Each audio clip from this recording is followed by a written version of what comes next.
Muchas gracias. Voy a compartir la pantalla. Ustedes me avisan si ya se está, si se ve a pantalla completa la presentación. Completa. ¿Y los slides pasan? ¿Se corren? Sí, Ya, sí, está excelente. corriendo.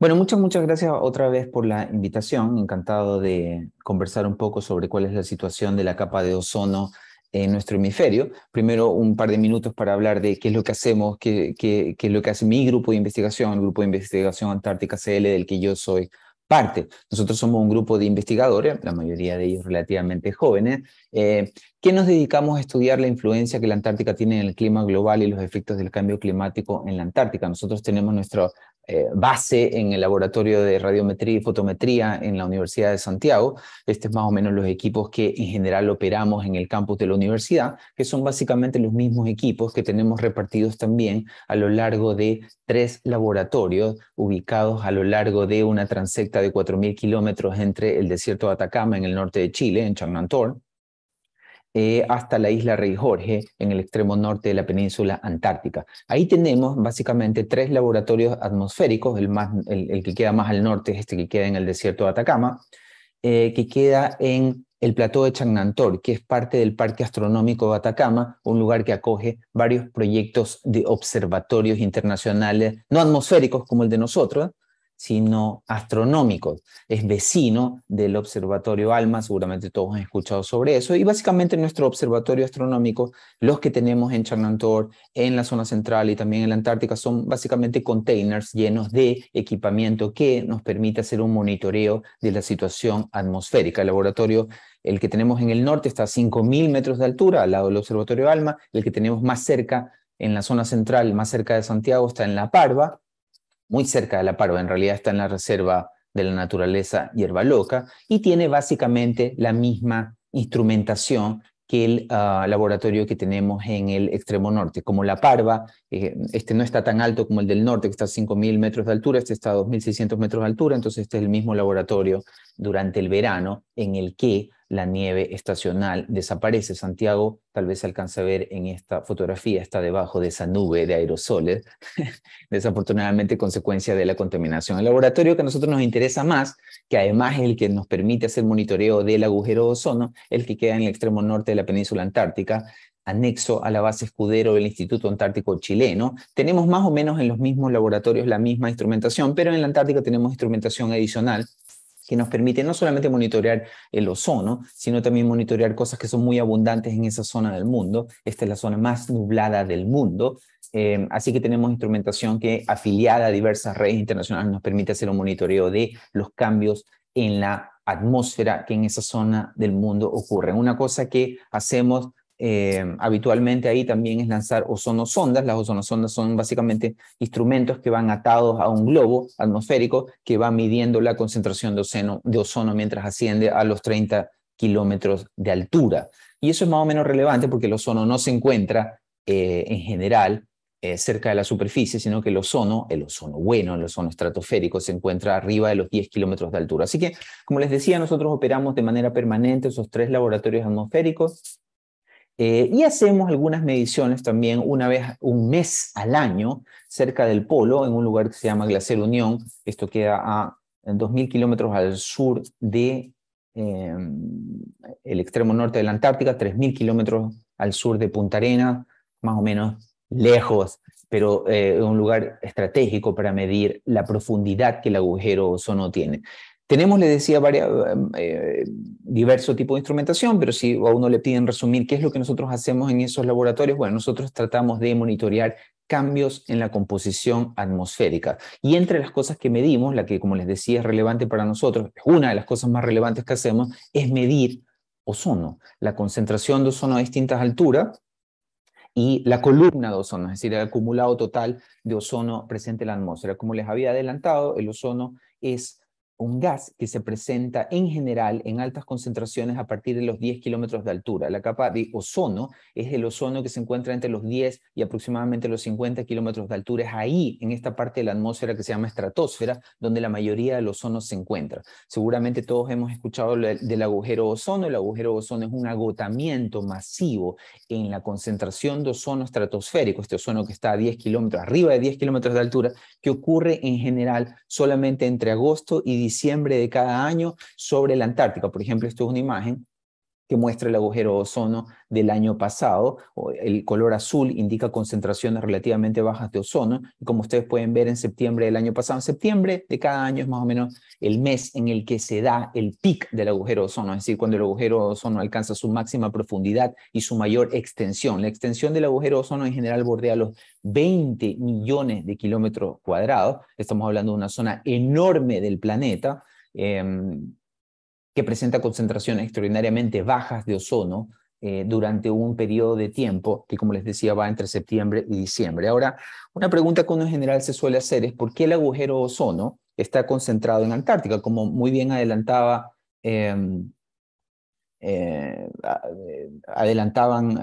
en la presentación, las sustancias destructoras de ozono son sustancias que se utilizan y se utilizaban en diversos procesos industriales y no hay industria que produzca estas sustancias en la Antártica. Así que es como llamativo por qué el agujero ozono hace pic, por qué el agujero ozono se da en la Antártica y no en el resto del mundo. Bueno, lo que sucede es que las sustancias destructoras de ozono están en general distribuidas en todo el planeta. Cuando se generan, son sustancias que duran muchos años, a veces décadas en la atmósfera, y ese tiempo les da la posibilidad de distribuirse de manera cuasi homogénea en todo el planeta, independientemente de la fuente, del origen, de dónde se produjo ese gas.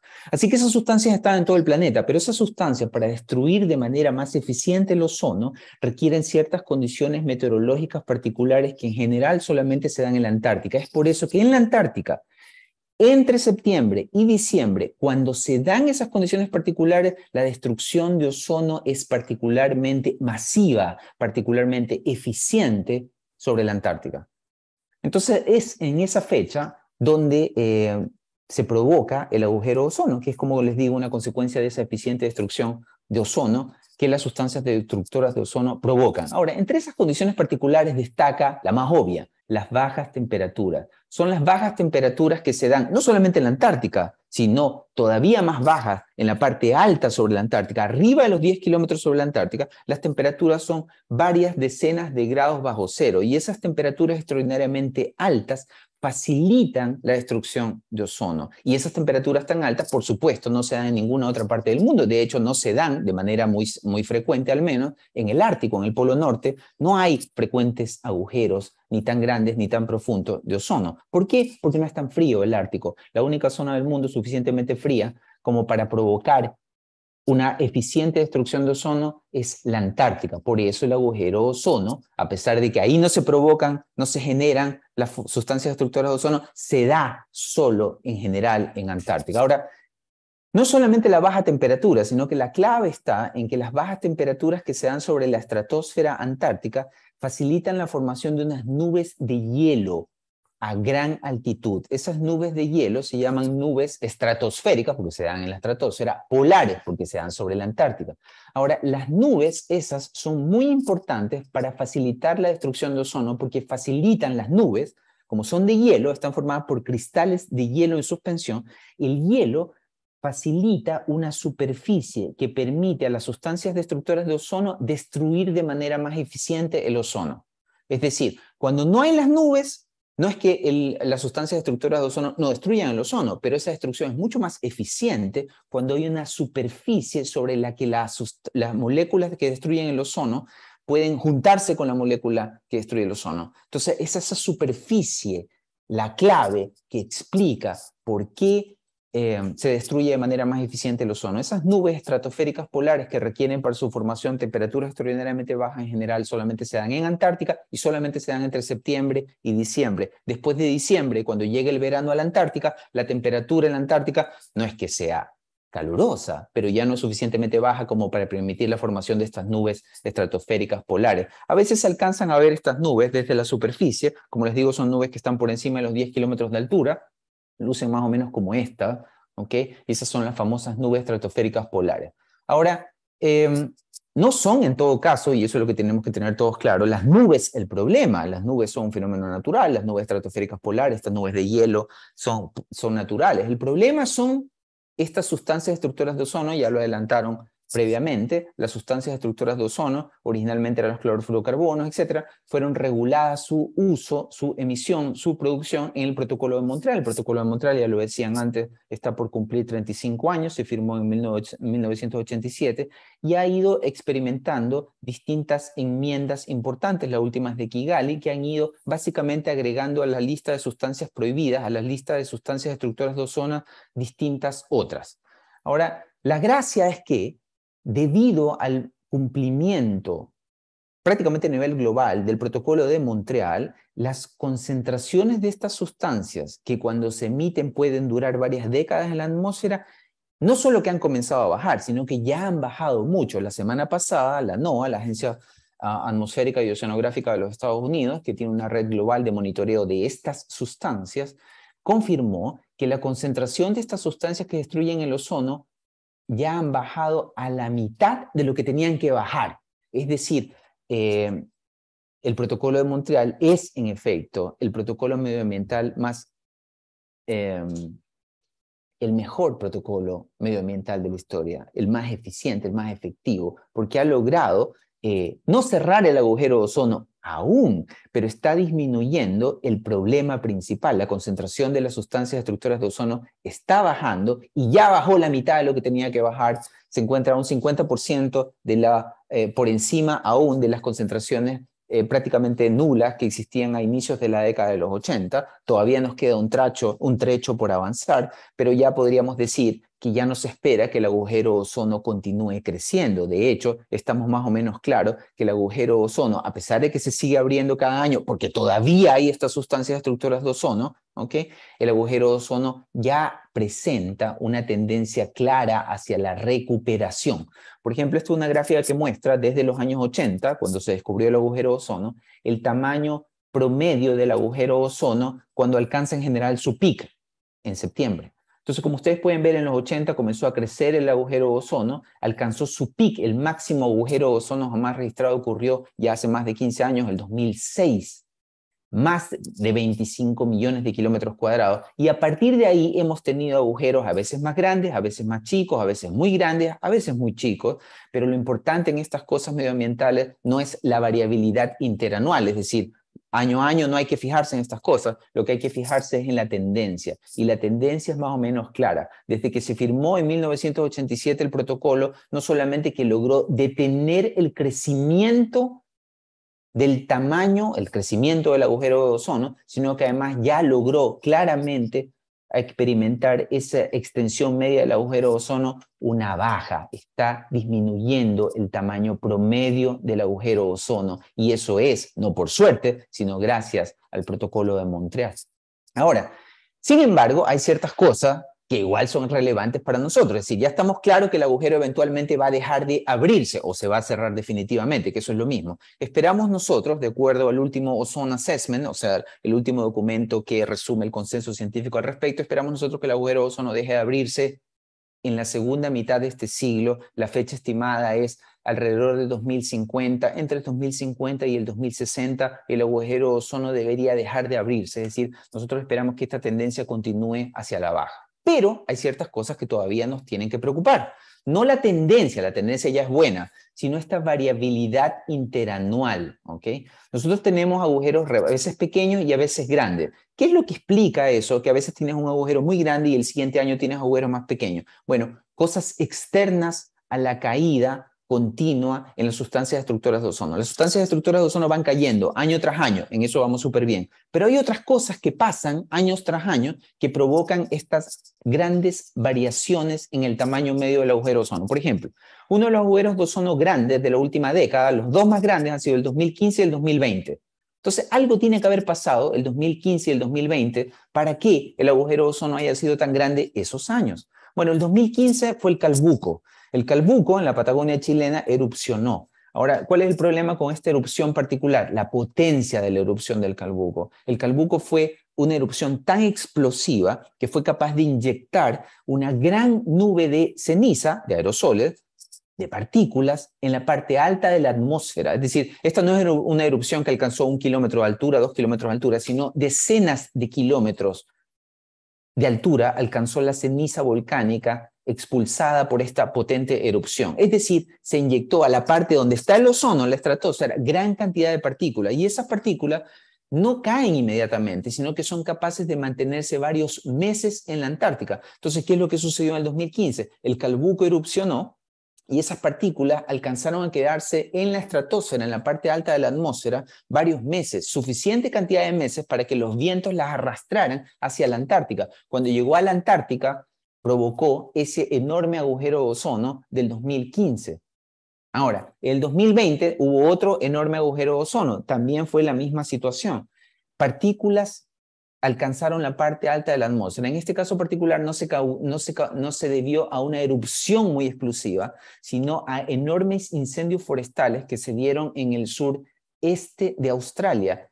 En enero del 2020 hubo explosivos, intensos, extraordinariamente intensos incendios forestales en Australia, que quemaron una enorme extensión, alrededor de 600.000 kilómetros cuadrados de bosque se quemaron durante esos incendios forestales. Pero el problema fue que estas nubes alcanzaron temperaturas, el fuego alcanzó temperatura tan alta que hizo que las nubes de polvo, de partícula, de ceniza, alcanzaran también gran altitud. Los incendios fueron en enero y esa nube de polvo se mantuvo hasta prácticamente fines del 2020 en la estratosfera y los vientos la llevaron otra vez a la Antártica. De hecho, nosotros estábamos en Antártica en enero del 2020, y en enero del 2020 fuimos capaces de detectar en nuestro laboratorio atmosférico en Antártica, en nuestro observatorio, la capa de ceniza proveniente de estos incendios forestales que estaban ocurriendo a varias decenas de miles de kilómetros de distancia.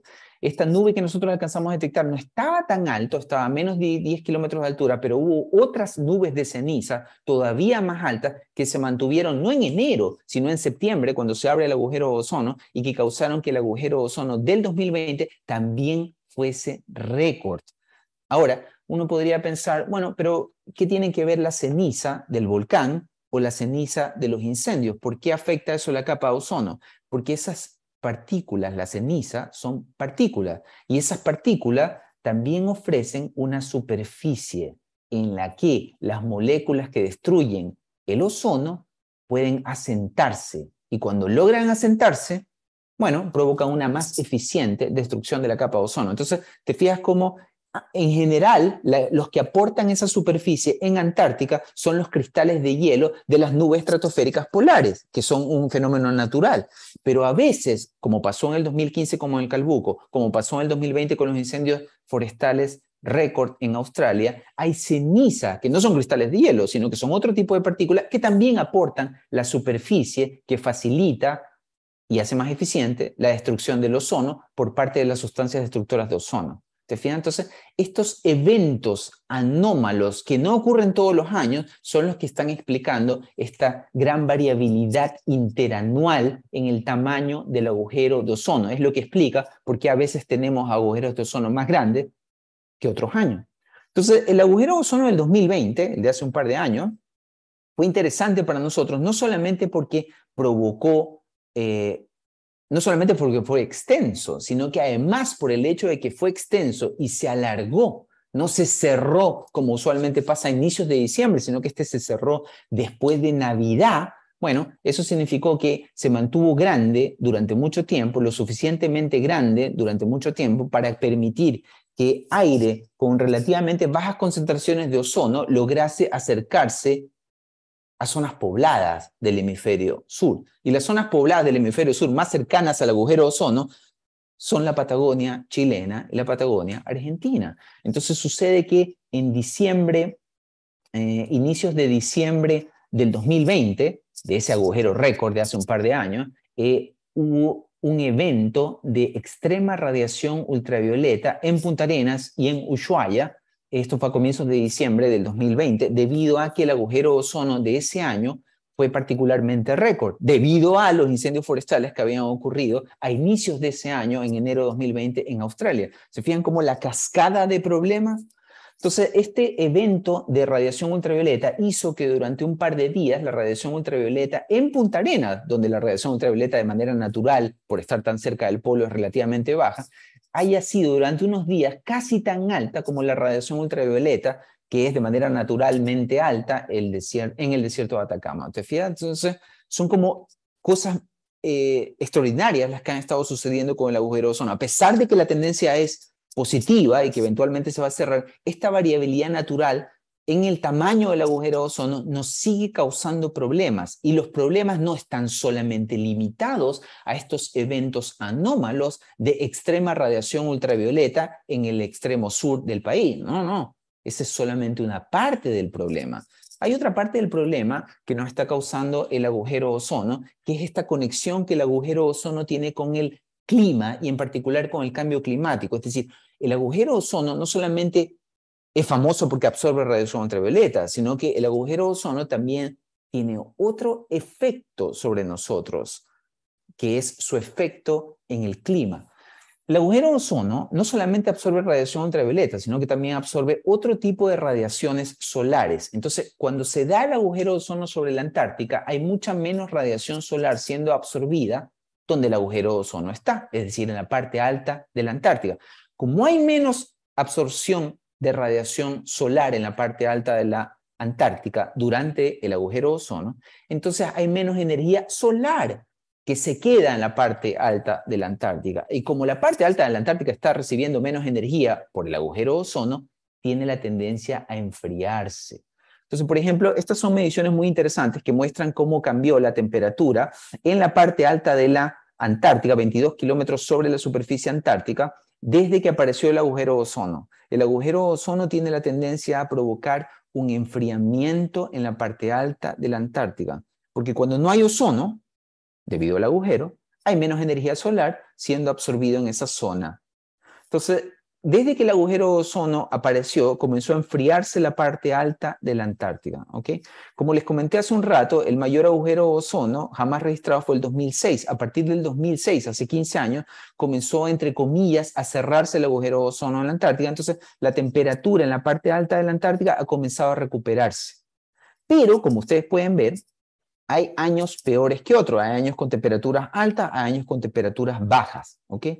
Y ese es un problema, porque esos enfriamientos en la parte alta de la Antártica modifican los patrones de circulación de vientos en la parte alta de la Antártica. El enfriamiento que el agujero de ozono provoca en la parte alta de la Antártica favorece lo que se conoce como fortalece lo que se conoce como el vórtice polar. El vórtice polar, no lo vamos a explicar demasiado, es básicamente un ciclón, es decir, vientos que giran a gran velocidad en la parte alta de la Antártica, y esos vientos giran más fuerte, es decir, se fortalece el vórtice polar cuando hay un enfriamiento en la parte alta de la Antártica.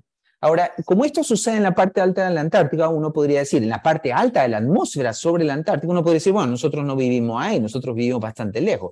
Bueno, el problema es que esta intensificación de los vientos del vórtice polar suele propagarse a la parte baja de la Antártica, donde están unos vientos que sí nos afectan a nosotros, que se llaman los westerlies. Los westerlies son como los vientos, se llaman así porque vienen del oeste, entonces son los vientos del oeste y son vientos circumpolares.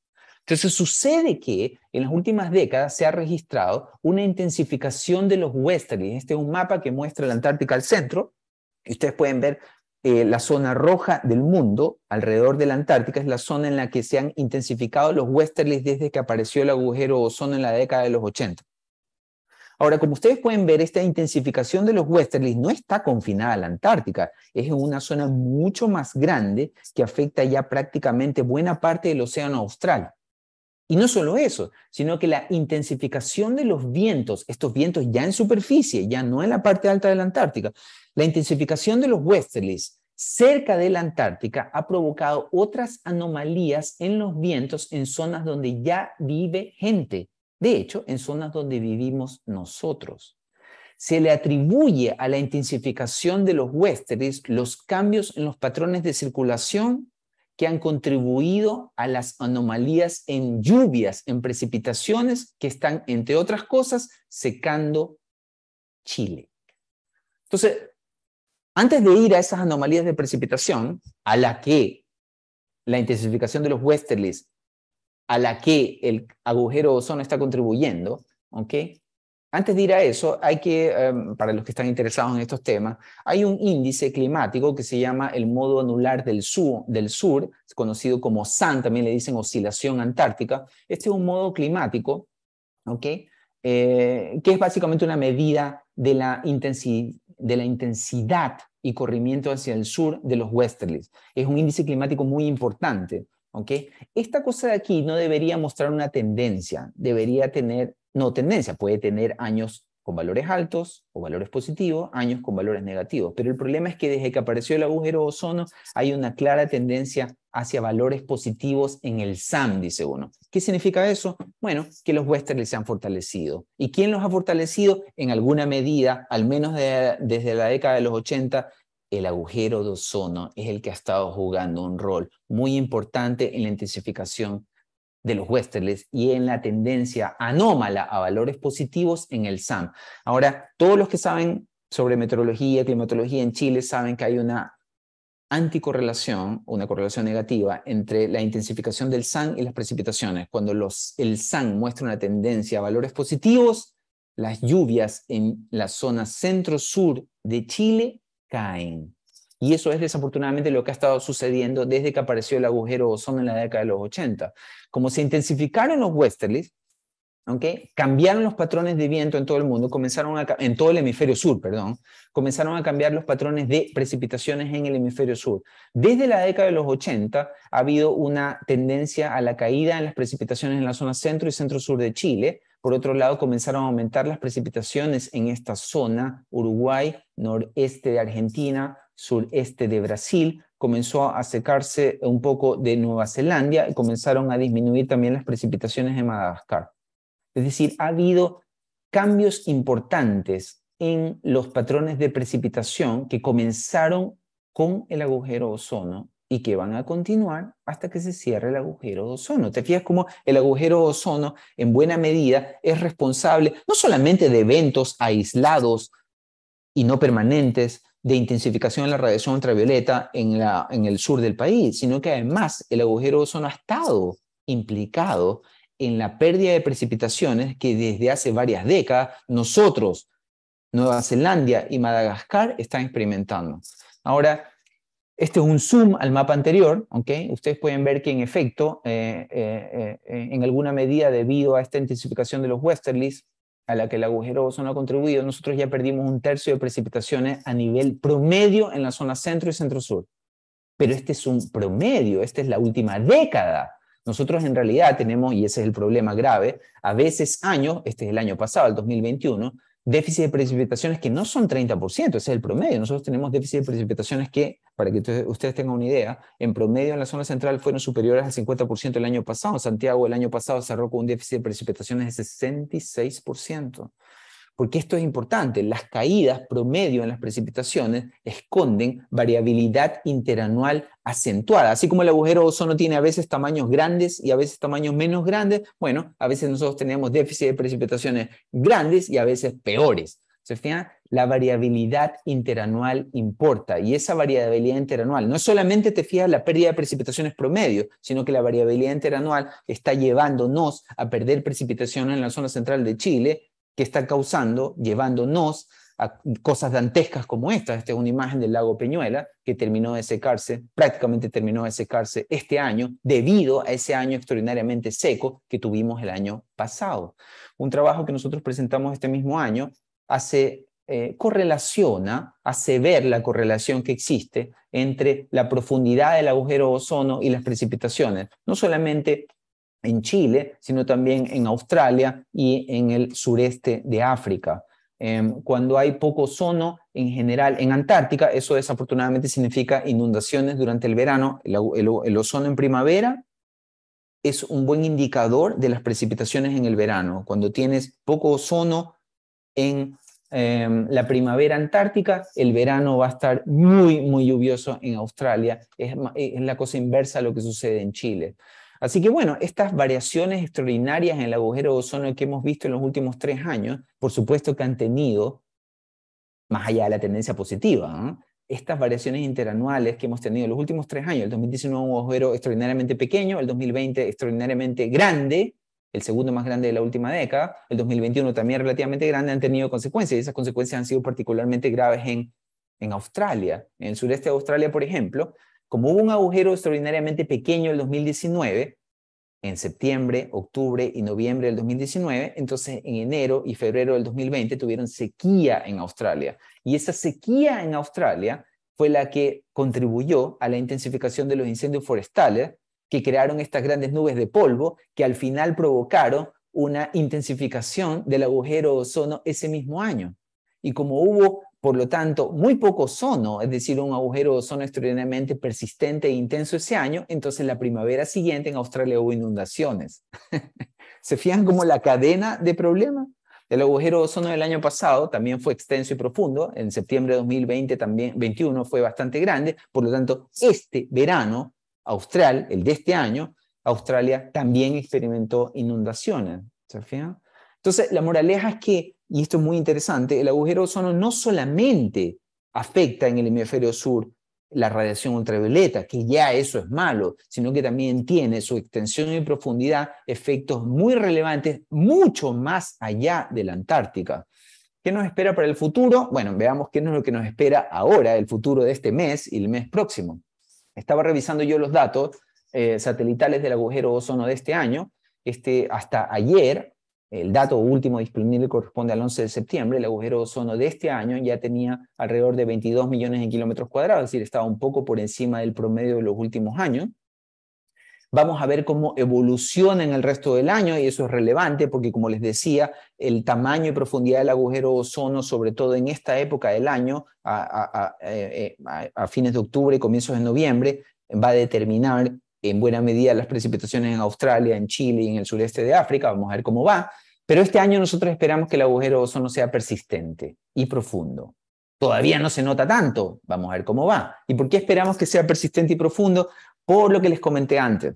Cuando hay erupciones volcánicas y parte de esas partículas de erupciones volcánicas llegan a la parte alta de la atmósfera antártica, proveen una superficie, y esa superficie va a ser aprovechada por las sustancias destructoras de ozono para hacer que el agujero de ozono sea profundo. Y este año nosotros tuvimos en enero 15 una supererupción. Los que no estaban de vacaciones probablemente recuerden esa imagen extraordinaria de la explosiva erupción del volcán Unga Tonga en el Pacífico. Estaba revisando recién los datos de temperatura en la estratosfera antártica. La temperatura ha caído extraordinariamente en la estratosfera antártica, la estratosfera está fría, eso significa que el vórtice polar va a estar intenso, y eso significa que vamos a tener muy importantes anomalías originadas en el agujero de ozono y su interacción con estas partículas emitidas en enero por el Unga Tonga. Vamos a ver cómo evoluciona, pero lo que nosotros esperamos es que el agujero de ozono este año sea al menos tan profundo e intenso como el del año pasado. Podría ser peor. Vamos a ver cómo nos va. Eso es lo que nos espera en el corto plazo. En el largo plazo, nosotros esperamos que, como el agujero de ozono sigue ahí, sigue abriéndose, a veces más grande, a veces más chico, pero sigue abriéndose, nosotros esperamos que siga contribuyendo a la variabilidad interanual de los westerlies. Pero como la tendencia a largo plazo es positiva, al menos el agujero de ozono ya no debería seguir empujando a que los westerlies a que la tendencia sea positiva en la intensificación de los westerlies. ¿Qué significa eso? Como que el efecto del agujero de ozono, más allá de la variabilidad interanual, en el largo plazo debería comenzar a desaparecer, gracias al éxito del Protocolo de Montreal. Y eso significa que quizás nosotros no continuemos perdiendo precipitaciones al mismo ritmo en Chile. Al menos no debido al agujero de ozono. Así que esas son, en teoría, buenas perspectivas. O sea, el Protocolo de Montreal no solamente nos va a librar del agujero de ozono, sino que va a eliminar uno de los grandes drivers que ha estado empujando la pérdida de precipitaciones en Chile, que es el agujero de ozono. El agujero de ozono nos ha estado secando, o al menos ha estado contribuyendo a. Ahora, fíjense ustedes, esta es la tendencia de precipitaciones que nosotros tenemos en la zona central, entre la latitud 32, eso es Los Vilos, hasta la latitud 36, eso es cerca de Talca. Entonces, para toda la zona central nosotros hemos estado perdiendo precipitaciones. No es como uno cree los últimos años nada más. No, no, no. Nosotros comenzamos a perder precipitaciones cuando se abrió el agujero de ozono. Solamente que, claro, al comienzo no lo habíamos notado con tanta claridad. Son los últimos años donde la caída de precipitaciones ha sido tan grave que ya no podemos ignorar el problema. Pero es el agujero de ozono el que ha estado de alguna manera contribuyendo a este problema. Ahora, como el agujero ya se está, entre comillas, cerrando, entonces nosotros esperamos que la caída en precipitaciones no sea tan grande, probablemente continúe, pero esperamos que no sea al mismo ritmo. Nosotros hemos estado perdiendo precipitaciones de una manera increíble, 8% por década. Es decir, nosotros en los últimos 4 años hemos perdido más de 1/3 de nuestras precipitaciones promedio. Si la cosa continuara como está, bueno, la situación podría ser bastante peor en la próxima década. Porque te fijas que no es solamente la caída en precipitaciones, sino que además de eso nosotros tenemos una gran variabilidad interanual. Entonces tenemos años como el 2019, aquí me falta el 2021, te fijas que fue extraordinariamente malo también. Entonces te fijas como hay un grave problema con esto de la pérdida de precipitaciones a la que el agujero de ozono ha estado contribuyendo. Pero la buena noticia es que como el agujero de ozono ya comenzó a cerrarse, entonces nosotros esperamos que al menos el efecto que el agujero de ozono tenía en el fortalecimiento del vórtice polar ya no continúe, al menos con la misma fuerza con la que contribuyó a secarnos en las últimas décadas. ¿Ok? Entonces, esto, te fijas, estamos ok. Pero, esa es la parte buena. La parte mala es que desafortunadamente hay otra cosa que está contribuyendo a la intensificación de los westerly. Y esa otra cosa es el alza en la concentración de gases de efecto invernadero. El calentamiento global también fortalece los westerly. No es vía el fortalecimiento del vórtice polar, sino vía el fortalecimiento de lo que se conoce como el gradiente meridional de temperatura. No vamos a entrar a explicar eso, pero el asunto es el siguiente. Nosotros hemos estado perdiendo precipitaciones debido a la intensificación de los westerly. A esa intensificación de los westerly en el pasado contribuyó mucho el agujero de ozono. Como ya estamos, gracias al protocolo de Montreal, cerrando el agujero de ozono, en el futuro la mayoría de pérdida de precipitaciones que probablemente aún nos esperan dependen del calentamiento global. ¿Te fijas? Pero ambos, a nosotros en el hemisferio sur, estos dos, el calentamiento global y el agujero de ozono, utilizando distintos mecanismos, nos han estado quitando precipitaciones. Y eso es una cosa, una conexión que quienes habitamos en el hemisferio sur tenemos que tener muy, muy clara, porque no es un problema con el que lidian quienes habitan en el hemisferio norte, ellos no tienen agujero de ozono. Así que esa es la razón por la que, a pesar de que el agujero de ozono se está cerrando, todos los modelos climáticos con distintos escenarios de emisión indican que nosotros vamos a seguir perdiendo precipitaciones. Es decir, el problema de las precipitaciones, a pesar del éxito que hemos tenido en controlar el tamaño del agujero de ozono, va a continuar. Para eso hay que prepararse. Muchas, muchas gracias.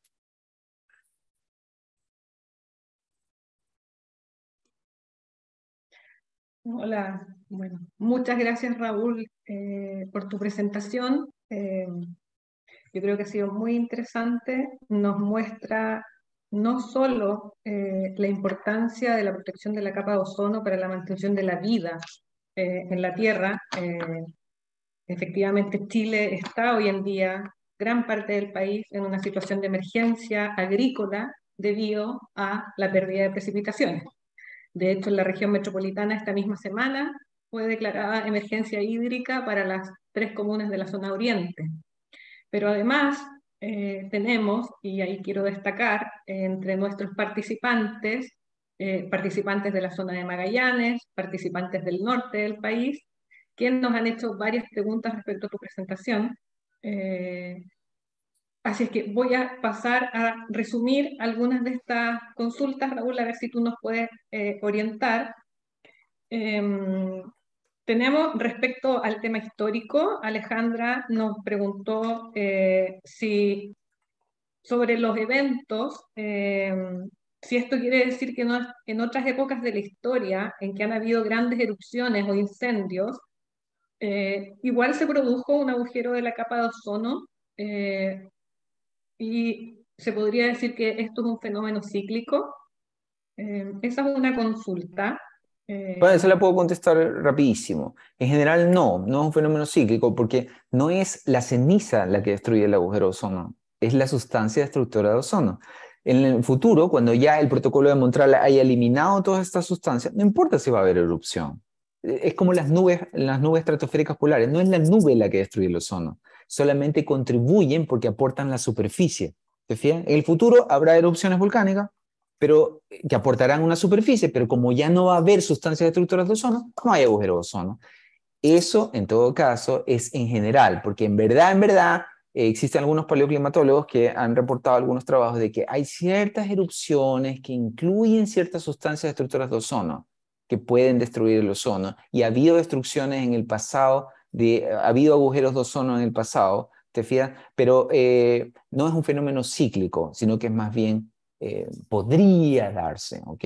Pero en nuestro caso particular, cuando el protocolo de Montreal termine de eliminar de nuestra atmósfera, de limpiar la atmósfera de las sustancias destructoras de ozono, cosa que nosotros esperamos va a ser a mediados de este siglo, cuando esto esté terminado, no va a haber agujero de ozono, ¿te fijas?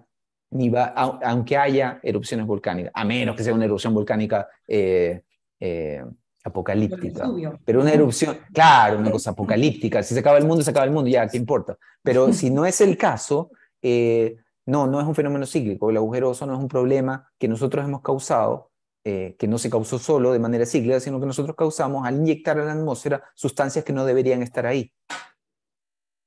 Perfecto. Tenemos otra consulta. Em, si estos fenómenos anormales que han afectado en cierta forma el comportamiento del agujero, ¿tienen también relación con los cambios de temperatura del mar que influyen en los fenómenos? Me preguntan como el niño o la niña, si estos vientos que tú nos señalabas influyen también. Sí, lo que pasa es que la niña como que es como, no está tan claro que la niña y el niño influyen directamente en el tamaño del agujero de ozono, más allá de que es posible que así sea. Por ejemplo, un agujero de ozono particularmente pequeño del 2019 debido a un evento que se llama calentamiento estratosférico súbito, y eso básicamente viste que el agujero de ozono requiere bajas temperaturas, ¿verdad? Entonces, en el Claro, 2019 hubo un evento de calentamiento súbito en la parte alta de la atmósfera. Entonces, como no estaba caliente la parte alta de la atmósfera, entonces el agujero de ozono fue muy chico ese año. Porque claro, no había nubes estratosféricas polares. Entonces, a ese evento de calentamiento estratosférico súbito se cree, contribuyó lo que se llama a veces una onda debido a cambios en la temperatura del Pacífico, ¿te fijas? Pero perfecto. igual eso es como un poco más rebuscado. Lo que sí sucede a veces es que se suman algunos efectos. Por ejemplo, en los últimos 2 años ha habido inundaciones masivas en Australia. Entonces, claro, yo digo, el agujero de ozono, porque el agujero de ozono, te fijas, cuando el agujero de ozono es grande, llueve mucho en Australia, ¿te fijas? Pero hay algo más. Resulta que la niña, que a nosotros nos trae sequía, a Australia le trae lluvia, ¿te fijas? Entonces, a veces se superponen las dos cosas. Perfecto. Entonces, claro, Australia ha estado fregado no solamente por los dos superagujeros de ozono de los últimos 2 años, sino también por las niñas, que también los ha afectado los últimos 2 años. Entonces, a veces se superponen esos efectos y a veces se modulan unos con otros, como que el agujero de ozono empuja para un lado y aparece el niño o la niña y te empuja por otro lado, ¿te fijas? Entonces, en el caso de Australia ha sido particularmente grave los últimos 2 años porque probablemente se han superpuesto y por lo tanto han contribuido a empeorar los efectos, la niña, que les da a ellos exceso de lluvia, más el agujero de ozono, que también no es que el agujero les da lluvia, pero digamos que el agujero es una suerte de indicador de cambios en los patrones de viento que significan en general, que se asocian en general a mayores precipitaciones en Australia. ¿Te fijas? Entonces, como que en clima, igual que en la vida misma, está todo conectado, ¿te fijas? Sí, Pero a veces esas cosas como que se superponen, o sea, se suman esos efectos y a veces no, ¿te fijas? Entonces, pero sí, de alguna manera todo está conectado, así que la niña, el niño sí está conectado con el agujero también. perfecto. Eh, otra pregunta, nos dicen, ¿qué habría pasado sin el protocolo de Montreal? ¿Habría desaparecido la capa de ozono? ¿Qué consecuencias tendría en nuestro planeta? No, y fregamos de verdad. Es decir, lo más probable es que el agujero de ozono hubiese continuado creciendo en tamaño y la otra cosa importante que hubiese pasado, hubiésemos acelerado el calentamiento global, como muy bien ustedes indicaron. En 1987, cuando se firmó el protocolo y se prohibieron algunas sustancias, no se sabía que los reemplazantes tenían efecto invernadero. Entonces, bueno, sin agujero de ozono, probablemente la atmósfera sería ahora todavía mucho más cochina, pero aparte de eso, la radiación ultravioleta sería bastante más alta de lo que es. Hay un tema interesante, porque en, no es que la capa de ozono se adelgazó solo en Antártica. En Antártica es donde el adelgazamiento es tan extremo que durante el agujero de ozono prácticamente la mitad o más del ozono sobre la Antártica desaparece. Pero en el resto del mundo, también debido a estas sustancias destructoras de ozono, se estima que se adelgazó entre un 2 o 3% la capa de ozono, y eso significó aumentos en la radiación ultravioleta. Ahora uno dice, ya, pero aumentó poquito, 2-3%. Bueno, pero ese poquito probablemente explique por qué en muchos países hay una verdadera epidemia de cáncer en la piel.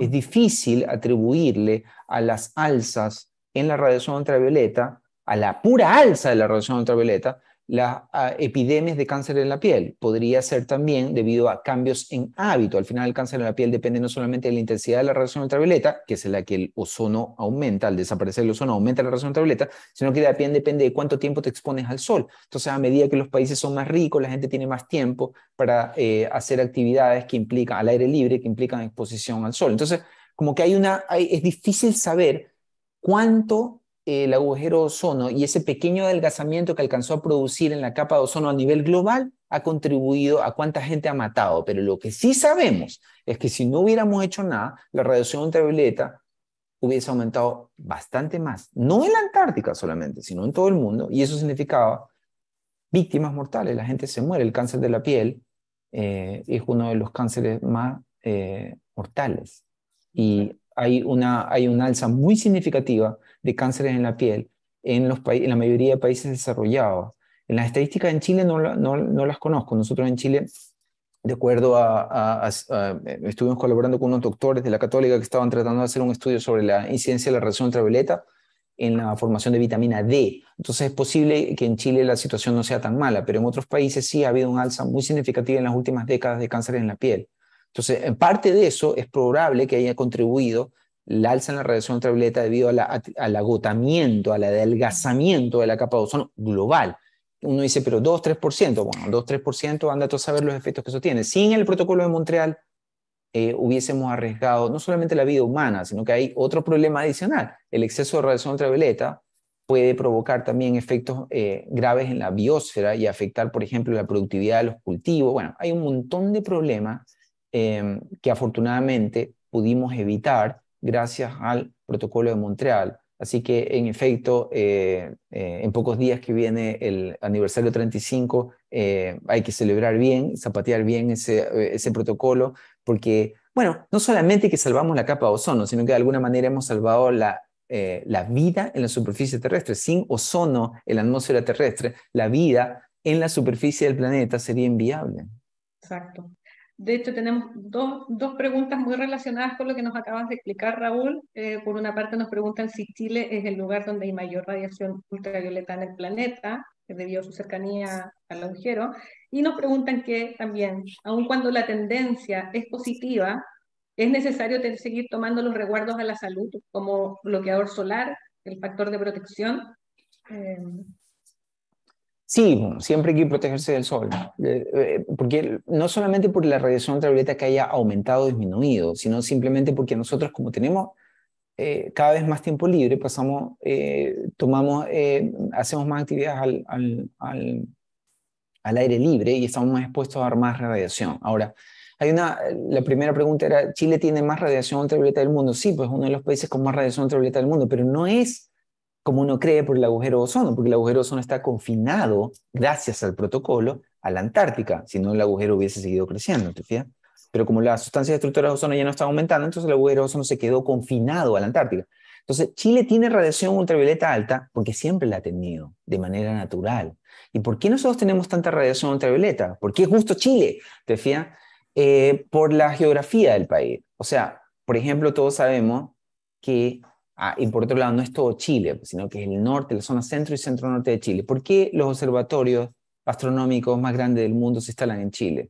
Porque tenemos la atmósfera, los cielos más limpios, dicen ellos. Bueno, eso significa que tenemos la atmósfera más delgada. Y esa atmósfera más delgada significa menos atenuación de la radiación ultravioleta. Entonces, obviamente, la radiación ultravioleta, donde se pone un observatorio astronómico en el norte de Chile, es la más alta del mundo, porque el cielo ahí es el más transparente del mundo. Entonces, por ejemplo, yo hace años, en el 2013, fuimos a hacer una campaña de medición. En esa época no teníamos nuestro laboratorio ahí al lado de ALMA. Entonces fuimos a ALMA, al observatorio de ALMA, a hacer una medición, porque nosotros dijimos, bueno, ese observatorio está a 5.000 metros de altura, está cerca del Ecuador, ¿viste? Mientras más cerca del trópico, más al norte de Chile está, más radiación tienes, de manera natural. Mientras más alto estás, menos atmósfera encima tuyo tienes, más radiación tienes. Mientras menos nubes hay, más radiación tienes. Entonces, como que el desierto de Atacama es obviamente el lugar donde la radiación más alta del mundo de manera natural existe. Entonces fuimos a medir radiación ALMA, ¿no? Como estaba a 5.000 metros de altura, hacía frío, obvio, 5.000 metros de altura hace frío. Entonces vinieron los colegas astrónomos, que son físicos al final, ¿te fijas? Y me dicen, oye, pero ¿cómo va a haber radiación ultravioleta alta aquí si aquí hace frío? La radiación no tiene que ver, sobre todo la ultravioleta, no tiene que ver con la temperatura. Entonces, claro, la radiación es extraordinariamente alta ahí. Índice UV, para que tengas una idea, arriba de 20, de manera natural, en estas zonas altas de la cordillera de los Andes, en el desierto de Atacama. Pero, por ejemplo, en Santiago nosotros podemos tener índice ultravioleta 12 o 13. La Organización Mundial de la Salud considera que valores superiores a 11 son extremos y representan un peligro para la salud humana. Ahora, ¿por qué los chilenos no se morían de eso antes? ¿Por qué el cáncer de la piel, si es que había un aumento significativo, no me consta en Chile, pero si es que lo hay, ¿por qué está habiendo problemas de eso ahora? ¿Por qué antes nadie nos dijo eso? Bueno, porque no sabíamos nomás. Antes la esperanza de vida hace 30 años en Chile era bastante menor que la esperanza de vida hoy. Entonces significa que si tú vives más, estás más expuesto a más radiación solar y las posibilidades de que desarrolles un cáncer eran mayores. Pero Chile de manera natural, antes y después del agujero, tiene radiación ultravioleta alta. Tiene radiación ultravioleta alta. ¿Te fijas? Por esta combinación de factores. ¿Te fijas? Tener el cielo más limpio del mundo también tiene sus desventajas. Y una es que la radiación ultravioleta es súper alta. Ahora verás, hay un detalle. No hay que sobrereaccionar, porque uno dice, no salgo más, ¿te fijas? O me voy a forrar de bloqueador solar, ¿te fijas? La radiación ultravioleta tiene su lado bueno también, ¿te fijas? La radiación ultravioleta es importante para sintetizar la vitamina D. ¿Te fijas que alguna gente dice, la vitamina del sol, la D? Sí, pero no es de todo el sol, ¿te fijas? Sino que es en particular de la radiación ultravioleta. Entonces, es interesante porque tú necesitas radiación ultravioleta para sintetizar vitamina D. Si tú no coges sol suficiente, no tienes suficiente vitamina D y tienes un déficit de vitamina D y eso te puede exponer a ciertas enfermedades. ¿Te fijas? Tremendo problema. Entonces uno dice, entonces igual tengo que coger un poco de radiación ultravioleta. Sí. ¿Cuánta? Ese es un problema. ¿Te fijas? Porque eso depende del tipo de población. Y ese tipo de estudio de cuál es la dosis óptima de radiación ultravioleta, es decir, aquella que te permite sintetizar suficiente vitamina D, pero no te eleva demasiado el riesgo de cáncer en la piel, ese número, ese estamos Bien, todavía buscándolo, ¿te fijas? El número perfecto. óptimo. Sí, en el fondo quiero aprovechar porque tenemos varios colegios, tenemos varios jardines también que están conectados, entonces recordar que es súper importante ese detalle, que es más bien cotidiano, pero que el que esté nublado, el que estemos en invierno, no significa que no recibimos radiación, tenemos que cuidarnos, igual es necesario seguir, aunque se cierre la capa de ozono, usando los protectores. Justamente nos señalan desde Punta Arenas que aquí la mayoría tenemos deficiencia extrema de vitamina D y tenemos que tomar suplementos. Nos están escribiendo qué es una zona. Y empezar a recordar que también en Chile, a partir del mes de septiembre, se comienzan a publicar los calendarios de radiación UV en las playas, en el verano siempre están estos letreros que indican en qué grado nos encontramos, es como un semáforo, también ponerle ojo y alerta porque sigue existiendo ese problema. Tenemos otra consulta que dice, ¿tienen conocimiento de grupos chilenos que estén investigando la relación de estos cambios, de los que tú nos mencionabas en el clima, y su relación con la aparición de enfermedades emergentes? Y yo creo que guarda un poco de relación con lo que nos señalabas tú, por ejemplo, respecto al cáncer de piel. Esa es una Sí, consulta que nos enviaron. pero probablemente se refiere a las enfermedades emergentes, son más bien como como por ejemplo el Zika o el mismo COVID Exacto. ¿Qué otras enfermedades nuevas? Algunas, la fiebre porcina, la gripe aviar y cosas por el estilo. No en Chile, no, yo no conozco. Es decir, eh, hay, no tanto por el agujero de ozono, sino por el cambio climático y los cambios en el clima, etcétera. También los cambios en los hábitos de comportamiento de las personas. Viste que las personas ahora, a veces por razones de esparcimiento, tienen más contacto estrecho con animales. Ujú. Bueno, eso favorece los riesgos de zoonosis, que es esto de que un virus salte de una especie a otra. Pero que yo sepa, no, debe haber alguien, siempre hay alguien investigando estas cosas, pero que yo sepa no hay. Ahora, en general, uno sabe que los cambios en el clima están empujando a ciertas especies a moverse a otra zona, y algunas eventualmente pueden ser habitadas, y eso eventualmente a su vez aumenta el riesgo de que se desate un brote de alguna enfermedad emergente. ¿Te fijas? Pero al menos con el caso del agujero de ozono, yo creo que voy a pensarlo, pero no conozco yo a nadie que esté metido en esas cosas. No conozco que haya una relación tampoco entre mayor o menor radiación ultravioleta y los virus. Fíjate que cuando fue la epidemia del COVID, como nosotros medimos radiación ultravioleta, estábamos pensando si es que la radiación ultravioleta, que en Chile es relativamente alta, podría tener alguna incidencia en la propagación del COVID. En teoría, la radiación ultravioleta es un desinfectante, ¿verdad? Entonces debería, entre comillas, echarse al virus del COVID. Y como aprendimos rápidamente, el coronavirus se propaga en las partículas, es un virus aéreo, ¿te fijas? Pero no encontramos valores, no lo pillamos eso. O sea, al final resulta que es un virus estacional, como todos los virus, es decir, pero está más correlacionado con la temperatura que con los valores de radiación. ¿Te fijas? Porque ¿qué es Sí, lo que nosotros pensamos? Como la radiación es muy alta en Chile, en Santiago, por ejemplo, en verano, es alta la radiación, ¿verdad? Entonces nos dijimos, bueno, la incidencia del coronavirus debería ser menor, pero este virus se comporta como quiere. como que- sí. Y además es muy inteligente, va variando lo que Exactamente. está votando. Nos queda una última consulta, Raúl, que tiene que ver con el actuar de los gobiernos chilenos para enfrentar este tema. ¿Qué opinión tienes tú de cómo se ha trabajado en el país? Bueno, ya que me invitaron, no voy a hacer ninguna crítica negativa, así que solamente críticas positivas. No, en general, mira, es una cosa en la que todos los gobiernos, prácticamente todos los gobiernos del mundo pueden sacar pecho. Es decir, el protocolo de Montreal ha tenido éxito gracias al cumplimiento del mismo de parte de cada uno de los países del mundo. ¿Te fijas? Entonces, bueno, ya que ha sido un éxito colectivo, yo creo que es una cosa que merece destacarse. Y en Chile, bueno, existen ustedes, hay una preocupación por hacer un seguimiento del cumplimiento de las metas nacionales de reducción de emisiones comprometidas, así que yo creo que es una de las cosas en la que no solamente Chile, sino cada país del mundo puede sacar mucho pecho, te fijas, una cosa de la que hay que sentirnos orgullosos, una cosa además que yo considero puede considerarse un aliciente para el otro gran problema medioambiental que tenemos. Cuando el agujero de ozono se descubrió en la década de los 80, era percibido como una amenaza existencial para la humanidad.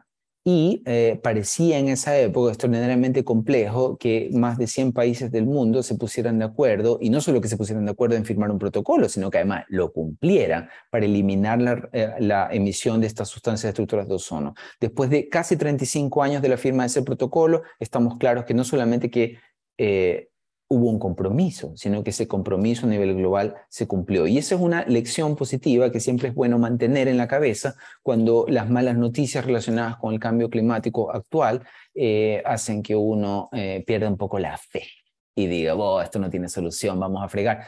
Sí tiene solución, pero igual que en el caso del agujero de ozono, no es una cosa que tenga solución de la noche a la mañana. Los problemas medioambientales requieren décadas de esfuerzo y compromiso para producir resultados. Así que yo soy en ese sentido optimista de que justamente debido a la experiencia del protocolo de Montreal, nosotros podemos, espero yo, en 3 décadas más, mirar hacia atrás y decir que el Acuerdo de París hizo su parte, y igual que el protocolo de Montreal fue capaz de reducir apreciablemente las emisiones de gases de efecto invernadero, de la misma manera en que el Protocolo de Montreal, después de 35 años, estamos claros que logró reducir muy apreciablemente las emisiones de las sustancias destructoras de ozono. Así que la gracia de recordar este éxito, te fijas, es que nos hace tener fe en que en el futuro vamos a salir adelante de la misma manera que logramos salir adelante en el caso del agujero de ozono, que como les digo, la gente se olvida, pero hace 35 años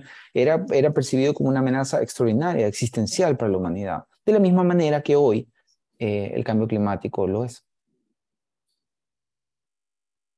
Sí, exacto. Sí. Raúl, queremos dar un saludo. Mira, está muy interesante, tenemos el octavo ICAICA, se pondrá a investigar los efectos de la capa de ozono en el Valle de la Concagua, tenemos la Escuela 21 de Mayo de San Felipe, les estamos enviando algunos saludos porque nos están esperando para volver a clase,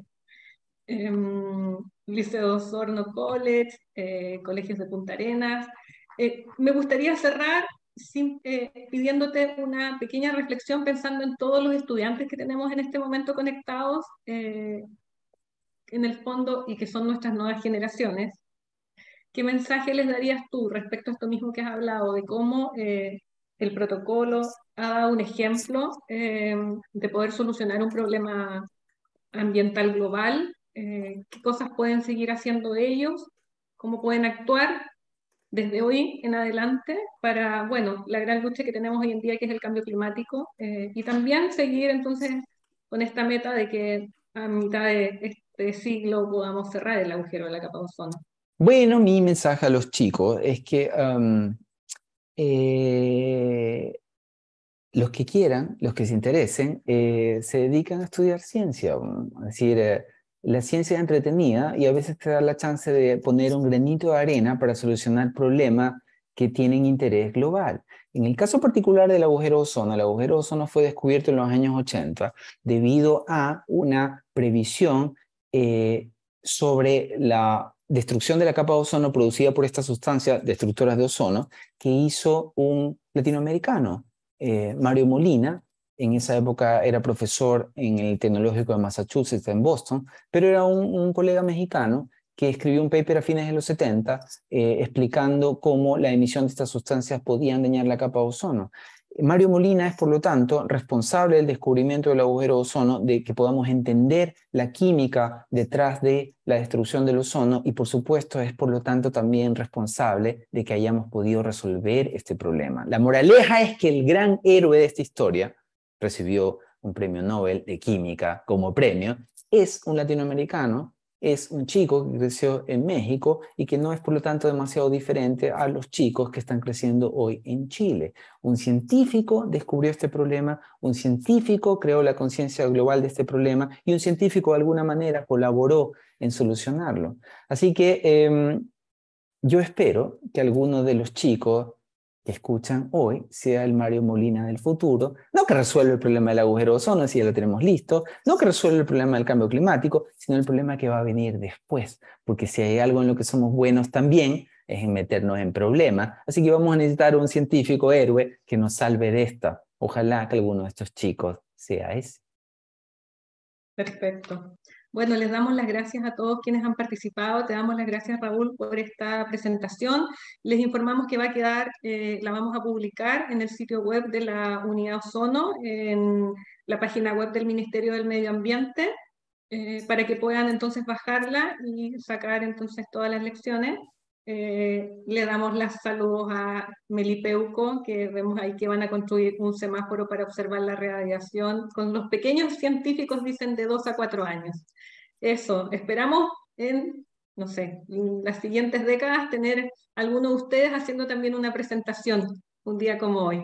Así que muchas gracias a todos, gracias Raúl. Estamos cerrando entonces la charla de hoy y los invitamos a revisar, ahí está el sitio web www.ozono.mma.cl y los invitamos a celebrar también este 16 de septiembre, antes del 18 también, el Día de la Protección de la Capa de Ozono. Muchas gracias a todos. Adiós.